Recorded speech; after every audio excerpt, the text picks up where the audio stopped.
tie a wet fly today. This is called the Grackle. I specifically chose this fly for a couple of different reasons. Primarily, the Peacock Herl body on this. I did a fly a few weeks ago called the Barrington and showed one technique for wrapping in the Peacock Herl on a larger size hook to get a fuller body. This one, I chose this fly because of the Peacock Herl body and also to show you another technique on how to apply that Peacock Herl so that you get a fuller body. As well as the Grackle has no rib on it. And the technique that I'm going to show you in this video will secure that Peacock Herl and actually make it much more durable than certainly without a rib. That's the Grackle. Simple, straightforward little wet fly. I'll go ahead and get started.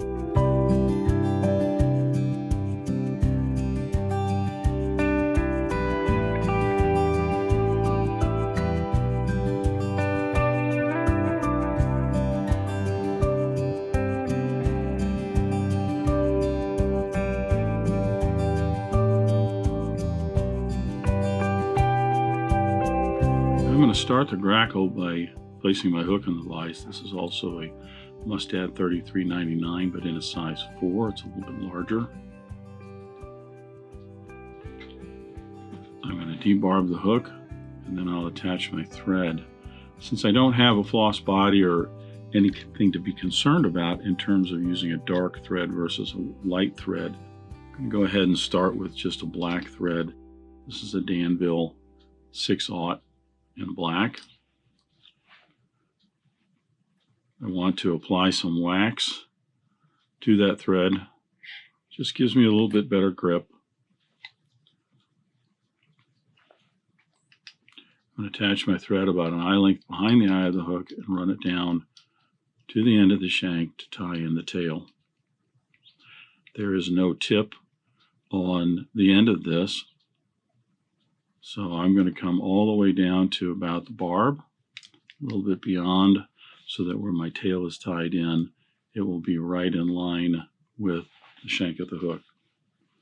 The tail is just scarlet, actually a dark scarlet is what the recipe calls for. I'm going to use some darker red goose shoulder for this.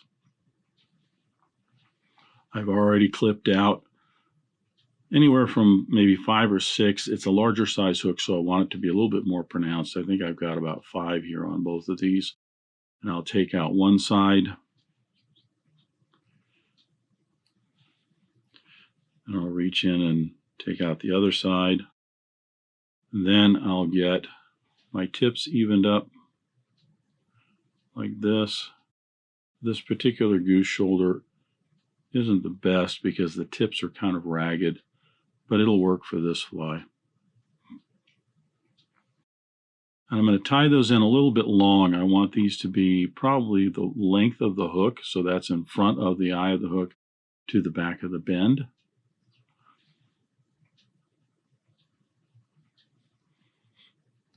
Secure those down with a little pinch wrap, a couple little wraps to secure that tail in. I'll trim the excess the length of the body.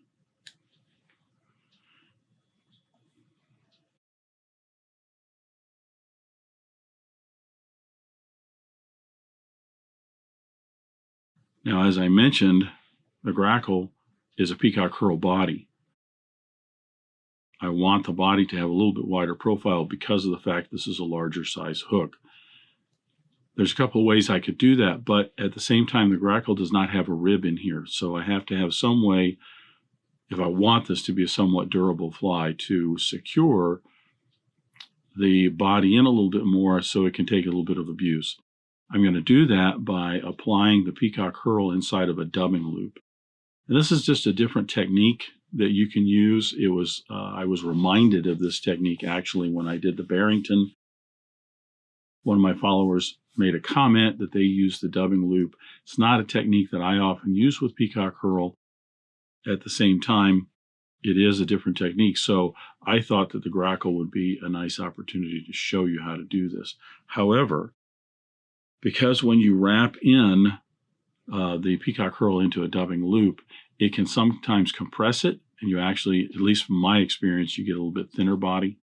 I'm going to advance my thread forward maybe about half an eye length or so right here, and I'm going to put some yarn in. This is just some wool, brown wool yarn. I'm going to put some yarn in underneath this to bulk the body up in that area for the Peacock Herl, so it looks like it's a little bit bigger than what it really is. There's a reason why I move the thread forward. I need a little bit of gap back behind this yarn, and I also want to make certain that I only go to stay a good eye length behind the eye of the hook. I don't want to get too close up here, and that has to do with when I tie in the wing, which I'll show you in a minute. So I've got a little gap here, 1/16 of an inch or so. I'm going to apply this yarn. When I do, I'm going to flatten out the first wrap. I kind of want to wiggle this around a little bit because I want that first one to go in fairly flat, like that. Then when I get to this point here to start the other wraps, I'm going to twist it back up. And that way I have a little bit of a cord, and it increases the diameter. Keep twisting that a little bit as you go to keep that diameter up. And then as I get up to the very end, I'm going to flatten that out a little bit again as I bring that around and secure that in. And the reason that I flatten it out to begin with and at the end is I need a little bit of a taper right here and right here. Again, if I have too much of an increase in diameter from the hook shank here to all of a sudden the yarn here, I run into the problem that I have a ledge right here and a ledge here. It affects wrapping in the Peacock Herl loop, dubbing loop, as well as when I put the wing in up front. So I'll clean this up a little bit and smooth that out, and then wrap my thread all the way back down to the very end of the yarn, not quite to the end of the body. And here's where I'm going to do the dubbing loop. Now I'm going to break here, and I'm going to take the gear out into my workshop where I've got a little bit more room to get a better angle on this, and I'm going to demonstrate exactly how I do the Peacock Herl in a dubbing loop. And then at that point, I'll come back and actually have one done here and show you how I apply it to the Grackle.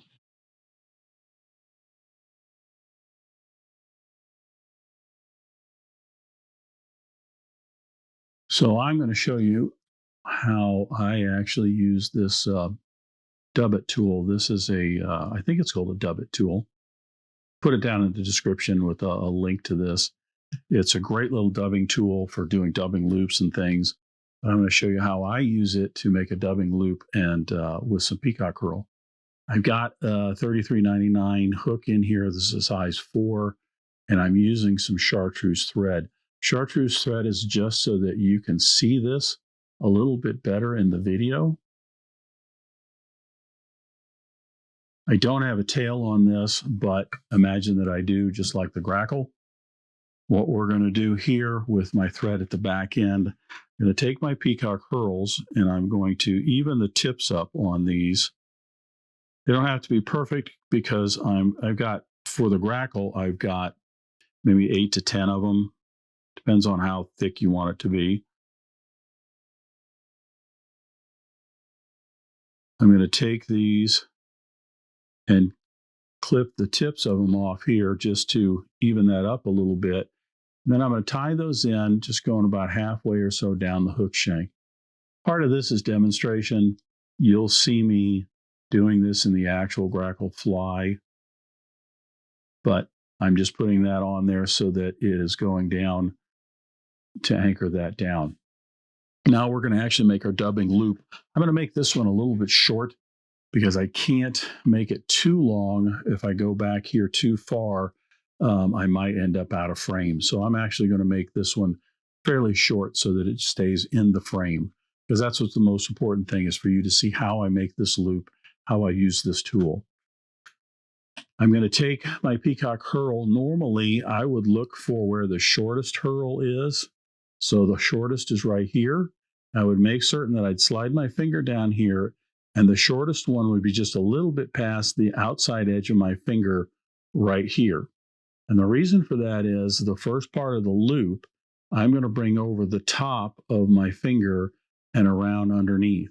A lot of times when you're doing dubbing loops, you're going to bring it from underneath here around to the top there. But I prefer for this instance to do it this way because I'm trapping the Peacock Herls and the thread together right here. Plus, this side of my finger is going to basically mark where the bottom end of that loop is going to be. Again, I think I'm going to shorten that up just a little bit. I just want to make certain that you're going to be able to see this. So I bring that around here. I come with my thread over the top of the hook shank, and then I bring it around from the bottom and bring it over the Peacock Herl. We have to capture that Peacock Herl and that loop.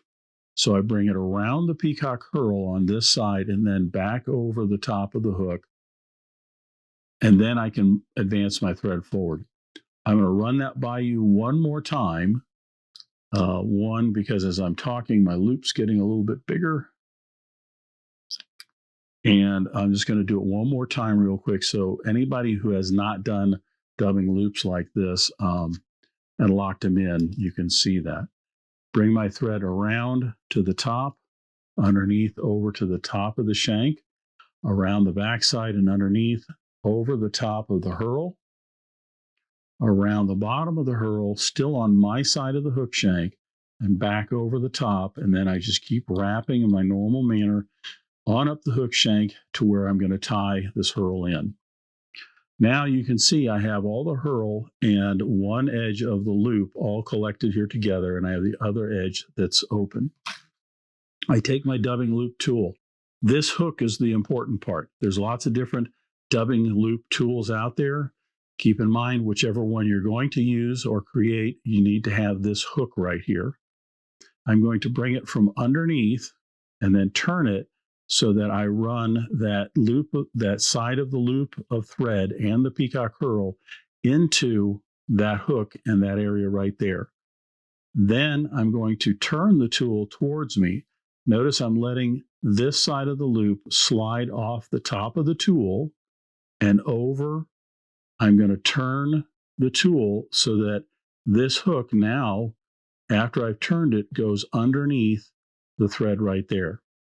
What that does for me is now as I take the thread off of my finger and I slide this down, you'll notice the Herl slides in the tool, but that loop will actually come together and close right around that Herl here. I'm not certain if you can see it, so I want to bring this in so you can see it. That chartreuse thread right there is wrapped all the way around the Herl and the loop. And this is most important. It's wrapped around the Herl and then back into the tool, and the loop is actually through the center with the Herl. This is important because if those aren't locked in, then when I go to twist this up, the Herls will actually come out. They won't get locked in. I'm going to twist this a little bit till I get about half of them twisted up fairly tight. Be careful not to pull too hard this way while you're twisting because you can break that away. And don't twist up too much. Don't try to get all of this nice and tight and twisted. Just get this half. Then we can start to wrap that Herl brush in. As you get to where it's not twisted so tight, stop, twist it up a little bit. This basically makes certain you don't break it at the back end. Wrap that on in to where your thread's at. Bring your thread around to secure it.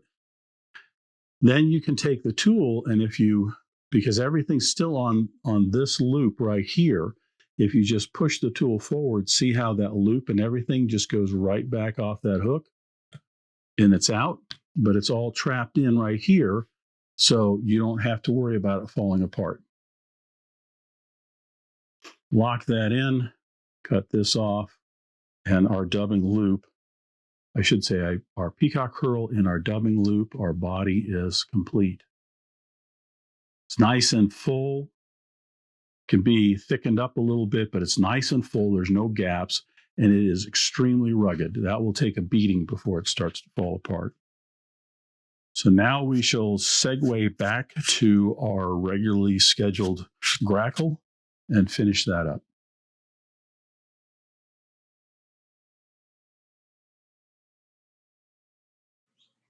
So I've already secured my Peacock Herl in along the body, and I have my loop already in place, and I have the Peacock Herl trapped in there. So I'm going to twist this up. I want to be careful that I don't pull too hard on this as I twist. As you can see here, I got a little bit of Peacock Herl snapped out, and we can trim that up.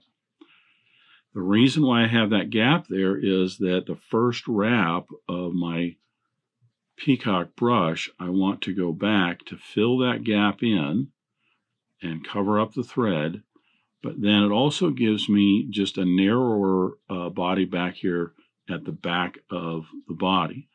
My subsequent wraps will lean forward, come forward, all the way up the body. As I get to the end of the body here, I'm going to let it flatten out just a little bit, and then I can secure that in.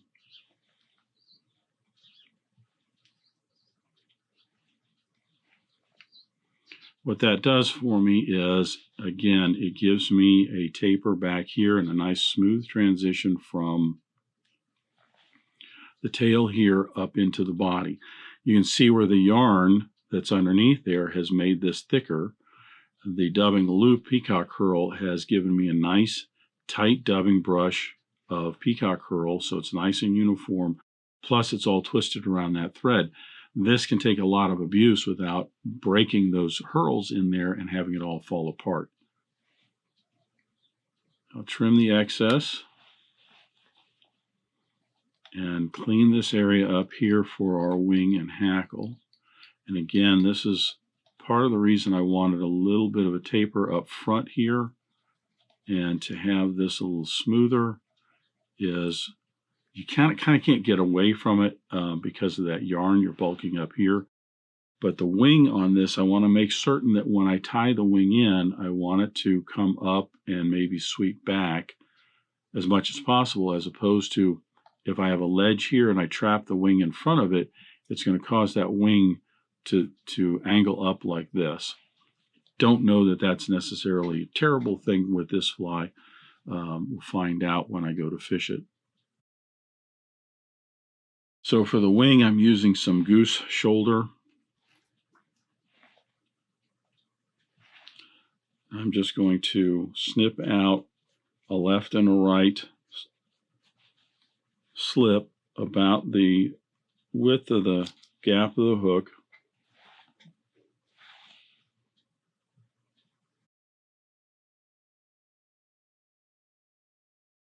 Match those together.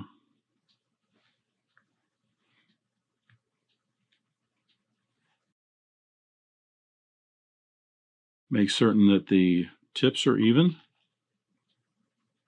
Wet your fingers a little bit and they'll actually slide across one another to get those tips nice and even. And then I also want to double check I have the one slip that's towards the camera is a little wider, so I'm going to reach in and take out one barb.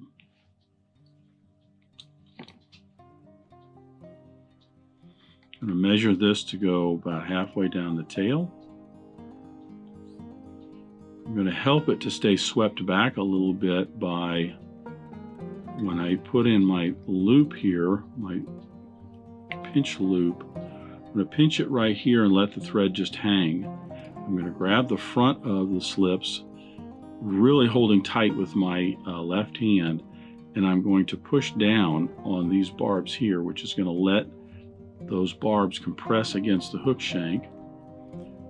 Pull my thread down, and then put in a few wraps to secure it. And if I did that right, it's a little off there. What it should do is help the wing to actually come down a little bit, as opposed to keep it straight and it's cocked up like that. Let me try that again.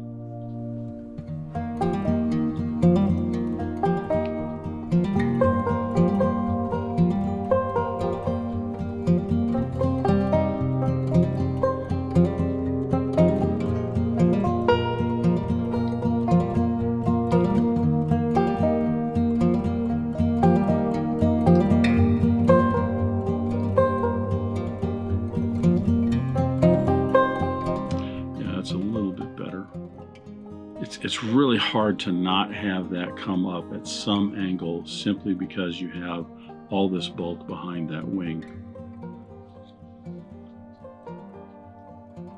Trim away the excess goose shoulder. Clean this up a little bit. I have a hackle to put in.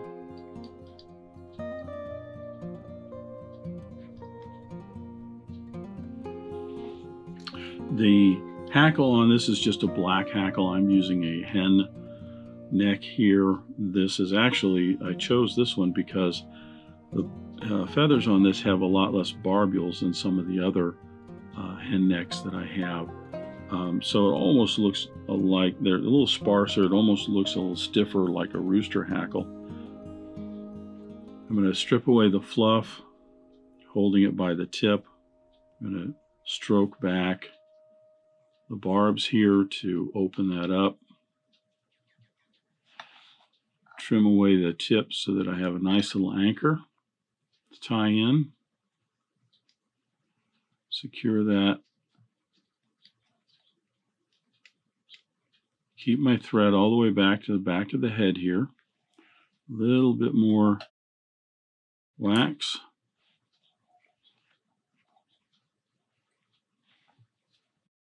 Grab my hackle pliers and I will palmer this in. Shouldn't say palmer, I'm just going to wrap this in.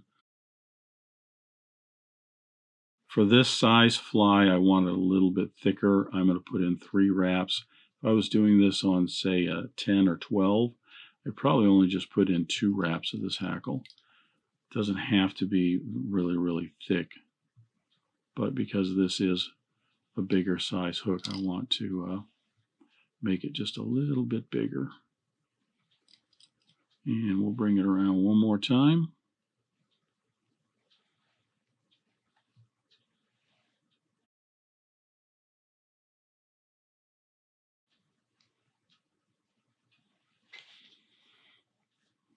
Trim out the excess.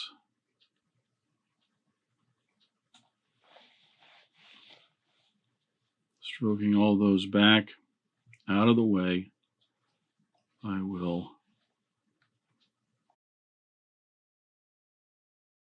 then create the head of the fly. In this case, the head is just to secure any butt ends, to clean that up a little bit. I've got just a little bit sticking up there.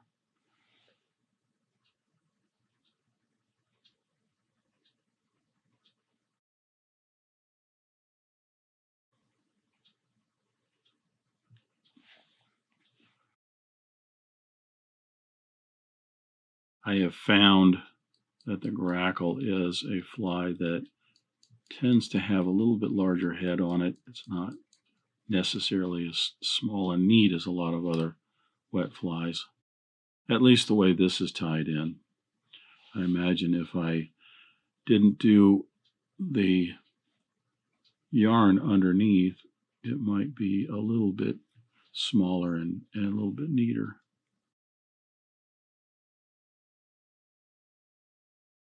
Flatten my thread.